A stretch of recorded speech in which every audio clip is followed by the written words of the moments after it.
Okay, so you know those mysteries that just, like, completely grab you and never let go? Oh, yeah, definitely. The ones that just stick with you. Exactly. The ones where you just can't help but keep digging for answers. Well, today we're diving deep into one of those. The D.B. Cooper case. Oh, wow. D.B. Cooper. Now that's a name that brings back memories. It's a story that's been baffling investigators, and basically everyone for over 50 years. It's kind of amazing, isn't it? Like over half a century and we're still talking about it. Right. And your sources, well, they lay out the whole thing. We've got the hijacking, the ransom, and then poof, the guy just vanishes. Vanishes into thin air. Pretty much. So for anyone who needs a refresher, we're talking about a guy who hijacked a plane, extorted a ton of money, and then jumped out mid-flight, never to be seen again. Yeah, and the thing is, it all happened on Thanksgiving Eve. Can you imagine? I know. Like, add that to the whole craziness. It was November 24th, 1971. Picture this. A Boeing 727 Northwest Orient Airlines Flight 305.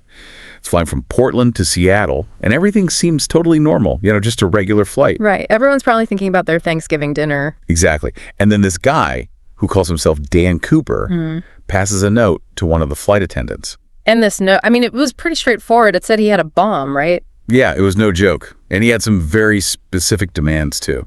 Let's see. There was the $200,000 in cash, 4 parachutes. Oh, and a fuel truck waiting for him in Seattle. Can you even imagine what was going through the minds of the authorities? It's the early 70s. Airport security is nowhere near as strict as it is today. Right. It was a completely different time. It was a recipe for disaster. And what really struck me was Cooper's demeanor through it all.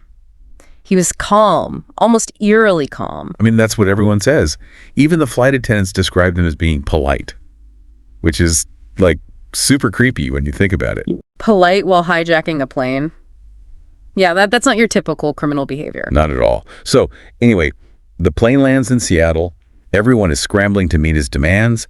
And after hours of tense negotiations, the passengers are finally released. In exchange for the money and those parachutes, right? You got it. So, at this point, you'd think it's over, case closed. But nope, Cooper had other plans. He wasn't done yet. Not even close. He kept some of the crew on board and told the pilots to fly towards Mexico City. Which, again, totally unexpected, right? Who would think to fly to Mexico City from Seattle? Well, that's the thing. This wasn't just some random spur-of-the-moment thing. Cooper knew what he was doing. And that's what makes it so fascinating. It's like he had it all planned out. He did. Like, get this. Yeah. He specifically requested a low altitude and slow speed for the flight. Now, that's interesting. Why would he do that? Exactly. Why would he? Well, a low altitude and slow speed would make it almost impossible for those Air Force jets tracking the plane to keep up. Ah, that makes sense. He was trying to shake them off. Exactly. And not only that, but those conditions were perfect for a parachute jump. So put yourself in that moment. It's dark, it's raining, and this plane is flying low over the wilderness of the Pacific Northwest. And then, bam, D.B. Cooper jumps. He used the rear stairway of the Boeing 727, which is a pretty unique feature, by the way. Yeah, not many planes have that kind of stairway. Right.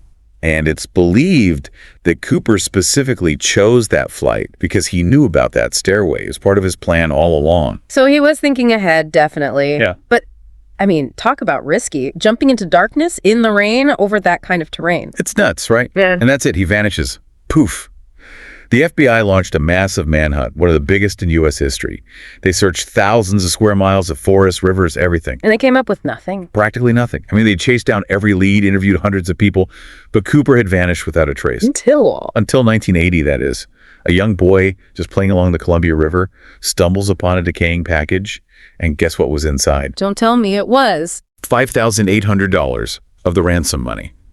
It was identified by its serial numbers, no doubt about it. But here's the thing. It only deepens the mystery. How so? Well, where's the rest of the money?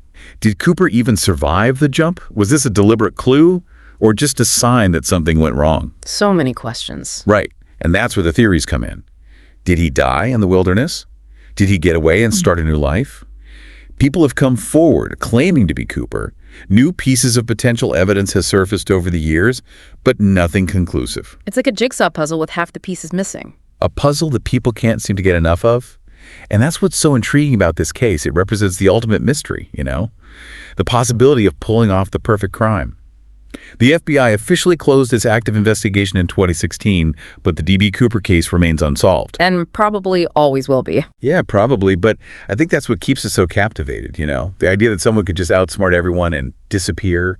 And I think it says something about us, too, about our desire to believe in the impossible, to find answers to things that might not even have them. I mean, who doesn't love a good mystery, right? Especially one with such high stakes. Exactly. So what do you think happened to D.B. Cooper? Did he perish in that jump? Or was he able to start a brand new life, escaping into the shadows? It's a question we may never know the answer to, but that's part of the allure, right? If you're as hooked on this mystery as we are, there are tons of books, documentaries, websites, and online forums where you can go even deeper. It's like a rabbit hole of information. You could spend hours, days, even just reading about all the different theories and possible leads. And who knows, maybe one of our listeners out there will be the one to finally crack the case. Until then, the legend of D.B. Cooper lives on.